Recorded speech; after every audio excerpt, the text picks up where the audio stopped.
ఇప్పుడేదో ఆలయం కట్టాలి అనే ప్రపోజల్స్ కూడా గురువుగారు ఇచ్చారు అని విన్నాను.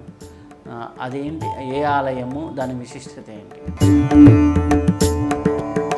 అంటే గురువుగారు ఏం చెప్పారు అంటే, అమ్మా చాలా దేవాలయాలు ఉన్నాయి ఇక్కడ, విశేషంగా మానసాదేవి ఆలయం ఇక్కడ ఎక్కడా లేదు. పూజని ధ్యానాన్ని ఎలా బ్యాలెన్స్ చేసుకోవాలి?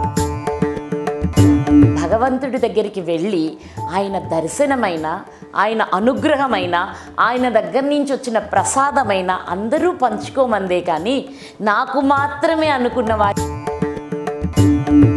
ఇప్పుడు 10 మంత్రాలు తీసుకున్నారు, 10 మంత్రాలు రోజు నిత్యం చేయలేనప్పుడు వచ్చే పర్యవసానాలు ఏంటి, దాన్ని ఎట్లా బ్యాలెన్స్ చేసుకోవాలి? 2 పడవల మీద కాలు పెట్టినవాడు గమ్యం చేరుతాడా? అది సాధ్యమా? కాదు కదా. కనుక ఇది కూడా